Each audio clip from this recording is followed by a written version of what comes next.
Ravi colours இன்றைய trending பெண்களுக்கான exclusive கலெக்ஷனுடன் kurtis, palazzo pant, Patiala pant, துப்பட்டாக்கள், ஷேப்வேர்கள், நைட்டிகள், பிராண்டட் உள்ளாடைகளும் கிடைக்கும். ரவி கலர்ஸ், நேரு வீதி, ராஜா தியேட்டர் சிக்னல் அருகில், புதுச்சேரி.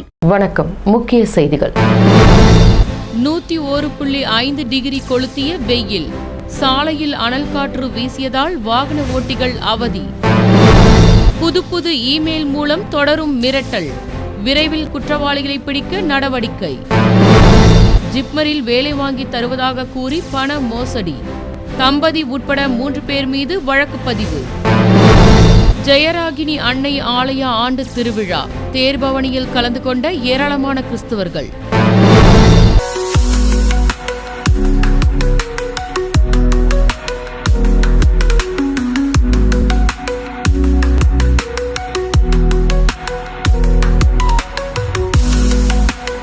இனி விரிவான செய்திகள். அக்னி நட்சத்திரம் எனும் கத்திரி வெயில் முடிவடைந்த நிலையில் புதுச்சேரியில் ஜூன் 1ஆம் தேதி 101.5 டிகிரி வெயில் பதிவாகியுள்ளது. புதுச்சேரியில் கோடை காலம் தொடங்கியது முதல் வெயிலின் தாக்கம் நாளுக்கு நாள் அதிகரித்து வந்தது.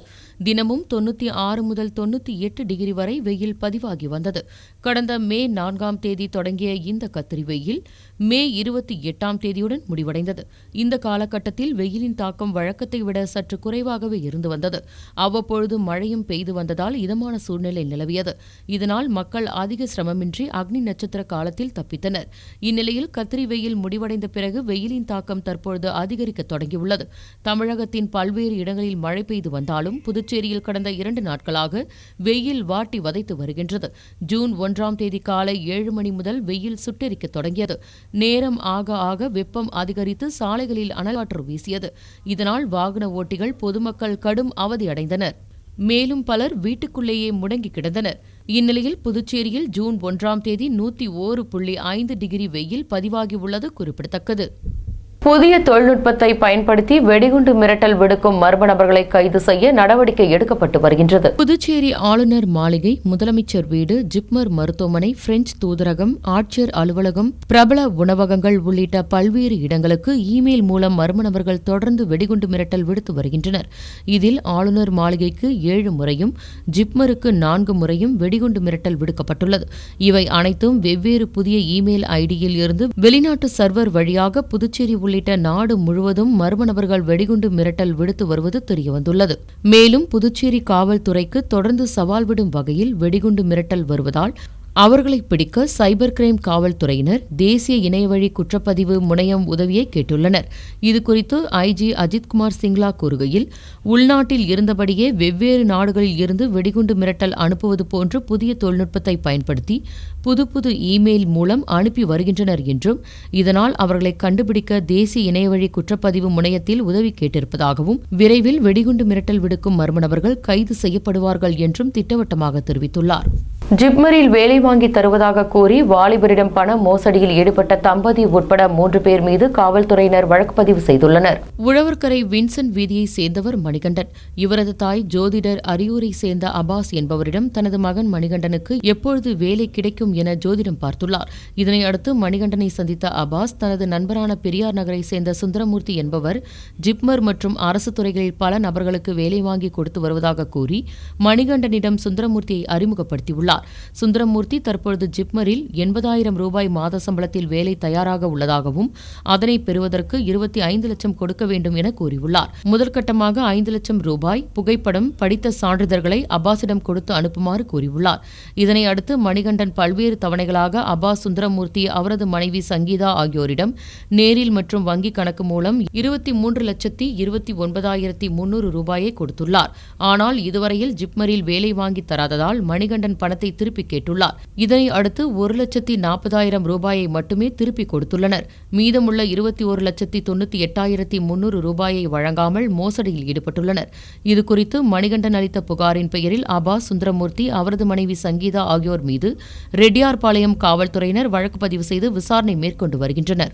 கொம்பாக்கம் புனித ஜெயராகினி அன்னை ஆலய ஆண்டு திருவிழாவில் புனித ஜெயராகினி மாதா தேர் பவனி சிறப்பாக நடைபெற்றது. வெளியூர் பகுதி ஒதியம்பட்டு கொம்பாக்கம் புனித ஜெயராகினி அன்னை ஆலய ஆண்டு திருவிழாவின் சிறப்பு திருப்பலி சிறப்பாக நடைபெற்றது. இந்த திருப்பலியை அருட்தந்தை ஜெயபாலன் நிறைவேற்றினார். திருவிழாவிற்கு பங்கு தந்தை ஆல்பர்ட் அடிகளார் தலைமை தாங்கினார். மாலை நடைபெற்ற பெரிய தேர்பவனியில் புனித ஜெயராகினி மாதா உருவம் பதித்த சுருவம் தாங்கிய தேர்பவனியை பங்குத்தந்தை புனிதப்படுத்திய பின்பு புதுச்சேரி சட்டமன்ற எதிர்க்கட்சித் தலைவரும் வில்லியனூர் தொகுதியின் சட்டமன்ற உறுப்பினருமான சிவா தேர்பவனியில் சிறப்பு அழைப்பாளராக கலந்து கொண்டு தேர்பவனியை துவக்கி வைத்தார். மேலும் இந்த தேர்பவனியில் மத நல்லிணக்கத்தை போற்றும் வகையிலும் மற்றும் சகோதரத்துவத்தை வளர்க்கும் விதத்திலும் அனைவருக்கும் பொன்னாடைகள் போற்றி திருவிழா வாழ்த்துக்களை பரிமாறிக்கொள்ளப்பட்டது. விழா ஏற்பாடுகளை ஒதியம்பட்டு கொம்பாக்கம் கிராம கிறிஸ்துவ பஞ்சாயத்து தலைவர்கள், பொருளாளர், துணைத் தலைவர் ஆகியோர் செய்திருந்தனர். புதுச்சேரி உழந்தைக்கீரப்பாளையம் அனிதாநகர் தேவி கருமாரியம்மன் கோவிலில் தீமிதி திருவிழா சிறப்பாக நடைபெற்றது. புதுச்சேரி உழந்தைக்கீரப்பாளையம் அனிதாநகர் தேவி கருமாரியம்மன் கோவிலில் 30ஆம் ஆண்டு தீமிதி திருவிழா கடந்த 27ஆம் தேதி கொடியேற்றத்துடன் தொடங்கியது. விழா நாட்களில் காலை மற்றும் மாலையில் அம்மனுக்கு சிறப்பு பூஜை நடைபெற்றது. கடந்த 30ஆம் தேதி ஊரணி பொங்கலும், இரவில் சிறப்பு அலங்காரத்தில் அம்மன் வீதி உலாவும் நடைபெற்றது. இவ்விழாவின் முக்கிய நிகழ்ச்சியான தீமிதி திருவிழா ஜூன் 1ஆம் தேதி இரவு நடைபெற்றது. இதனையொட்டி கோவில் வளாகத்தில் அமைக்கப்பட்ட தீக்குண்டத்தில் இறங்கி பக்தர்கள் நேர்த்திக்கடனை செலுத்தினர். மேலும் இவ்விழாவில் முன்னாள் சட்டமன்ற உறுப்பினர் பாஸ்கர் கலந்து கொண்டு சுவாமி தரிசனம் மேற்கொண்டார். இதனைத் தொடர்ந்து ஜூன் 2ஆம் தேதி மஞ்சள் நீராட்டு விழாவும், ஜூன் 3ஆம் தேதி ஊஞ்சல் உற்சவமும் நடைபெற உள்ளது. மேலும் இதற்கான ஏற்பாடுகளை ஆலய நிர்வாகிகள் மற்றும் இளைஞர்கள், ஊர் பொதுமக்கள் ஆகியோர் சிறப்பாக செய்து வருகின்றனர். புதுச்சேரி லப்போத் வீதியில் அமைந்துள்ள எக்கோல்ஸ் ஆங்கிலேஸ் பள்ளியில் முதல் மதிப்பெண் எடுத்த மாணவர்களையும் விடுமுறை எடுக்காமல் வந்த மாணவர்களையும் கௌரவிக்கும் நிகழ்ச்சி நடைபெற்றது. புதுச்சேரியில் லப்போத் வீதியில் அமைந்துள்ள எக்கோல் ஆங்கிலேஸ் அரசு தொடக்கப்பள்ளி கோடை விடுமுறை முடிந்து ஜூன் 2ஆம் தேதி தொடங்கியது. இப்பள்ளியில் தலைமை ஆசிரியரின் ஏற்பாட்டின் பெயரில் ஒவ்வொரு ஆண்டும் விடுப்பு எடுக்காமல் வந்த மாணவர்களையும் பள்ளியில் முதல் மதிப்பெண் பெற்ற மாணவர்களையும் ஊக்குவிக்கும் நிகழ்ச்சி நடைபெற்று வருகின்றது. அந்த வகையில் இந்த ஆண்டில் பள்ளியின் முதலிடம் பிடித்த மாணவர்களையும் ஆண்டு முழுவதும் விடுப்பு எடுக்காமல் வந்த மாணவர்களையும் ஒருநாள் தலைமை ஆசிரியராக அமர வைத்து அவர்களை ஊக்குவித்தும் கௌரவித்தும் பள்ளியின் தலைமை ஆசிரியர் மற்றும் ஆசிரியர்கள் மகிழ்ச்சி அடைந்தனர். இதுபோன்ற நிகழ்வுகளை நடத்தினால் அப்பள்ளியில் பயிலும் மற்ற மாணவர்களும் இதேபோன்று நல்ல மதிப்பெண் எடுக்க வேண்டும், விடுமுறை எடுக்காமல் வர வேண்டும் என்ற எண்ணம் அவர்களுக்குள் வரும் என்பதற்காக இதுபோன்ற நிகழ்ச்சிகளை நடத்துவதாக பள்ளி நிர்வாகம் தெரிவித்துள்ளது. இந்நிலையில் கோடை விடுமுறை முடிந்து மற்ற மாணவர்களும் உற்சாகத்துடன் பள்ளிக்கு வந்தனர். மேலும் பள்ளி திறப்பு தள்ளிப்போகும் என எதிர்பார்க்கப்பட்ட நிலையில் ஜூன் 2ஆம் தேதி பள்ளிகள் திறந்திருப்பதும் குறிப்பிடத்தக்கது. அடிப்படை வசதிகள் எல்லாமே இங்க செஞ்சு வச்சுட்டோம். ரெடியா இருக்கு, பள்ளி திறப்பதற்கு திறந்திருக்கு, ரெடியா இருக்கு, மாணவர்கள் வரவேற்க நாங்க ரெடியா இருக்கிறோம். அதன் அடிப்படையில் இந்த வருஷம் நாங்க ஒரு புதுமையான திட்டத்தை அறிமுகப்படுத்தியிருக்கோம் நம்ம பள்ளியில. அதாவது மிக கற்றலில் வகுப்பறை 4ஆம் வகுப்புல ஃபர்ஸ்ட் ரேங்க் எடுத்த ஸ்டூடெண்ட், ஒரு வருஷம் ஓவரால் 1 இயர்ல ஃபர்ஸ்ட் மார்க் எடுத்த ஸ்டூடெண்ட்டு மற்றும் தொடர் வருகை புரிதல் முதல் மாணவனையும் 2 பேரையும் கௌரவிக்க போகிறோம். எப்படின்னு கேட்டிங்கன்னா, இன்று ஒரு நாள் தலைமை ஆசிரியராக எனது இருக்கையில் அவர்களை அமர வைத்து அவங்கள நாங்கள் இன்னைக்கு கௌரவிக்க போகிறோம். இன்னைக்கு இது என்ன காரணம்னு கேட்டிங்கன்னா, இதனால மற்ற மாணவர்கள் பார்த்து நம்மளே இந்த மாதிரி படிக்கணும், நம்மளே இந்த மாதிரி ஸ்கூலுக்கு ரெகுலராக வரணும் அப்படின்ற ஒரு உணர்வு அவர்களே உருவாகும். சொன்னாங்க. என் பெயர் ஹரிஹரன், நான் 4ஆம் வகுப்பு படிக்கிறேன்.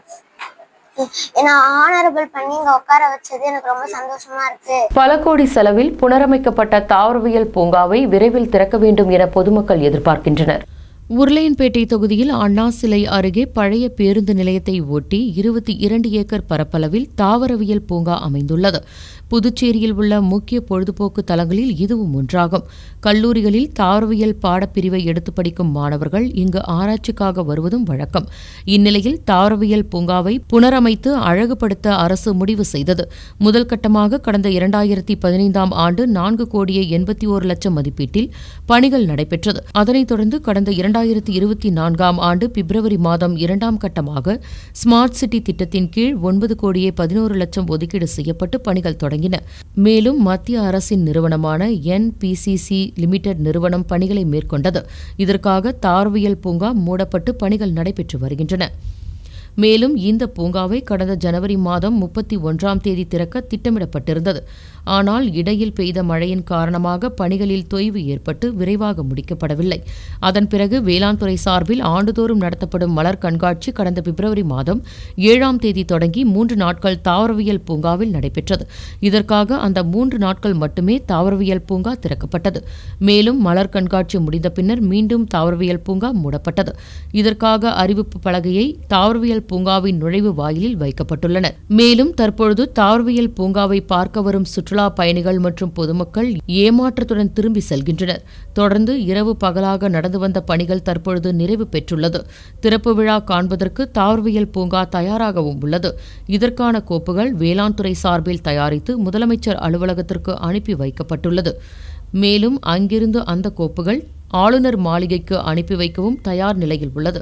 எனவே திறப்பு விழாவிற்கான நாள் குறித்ததும் தாவரவியல் பூங்கா திறக்கப்படும் என வேளாண் துறை அதிகாரிகள் தெரிவித்துள்ள நிலையில் தாவரவியல் பூங்காவை விரைவில் திறக்க வேண்டும் என்று பொதுமக்கள் மற்றும் சுற்றுலா பயணிகள் கோரிக்கை வைத்துள்ளனர். கோடை விடுமுறைக்கு பின் தனியார் பள்ளிகள் திறக்கப்பட உள்ள நிலையில் ஸ்கூல் பேக் உள்ளிட்ட பொருட்களை வாங்க கடை வீதிகளில் மக்கள் கூட்டம் குவிந்தது.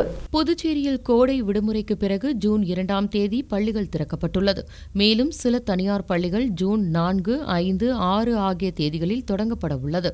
இதற்காக மாணவ மாணவிகள் பள்ளிக்கூடம் செல்வதற்கு தேவையான பொருட்கள் வாங்க தங்கள் பெற்றோர்களுடன் கடை வீதிகளில் குவிந்தனர். ஸ்கூல் பேக், லஞ்ச் பேக், எழுது பொருட்கள், வாட்டர் பாட்டில் உள்ளிட்ட பொருட்களை வாங்கி செல்கின்றனர். ஒரு சில குழந்தைகள் தங்களுக்கு பிடித்த விலை உயர்ந்த பொருட்களையும் பெற்றோரிடம் அடம் பிடித்து வாங்கி சென்று அதனை பெற்றோரிடம் கொடுக்காமல் குழந்தைகளே வைத்திருந்தது பார்ப்பவர்களை கவர செய்தது.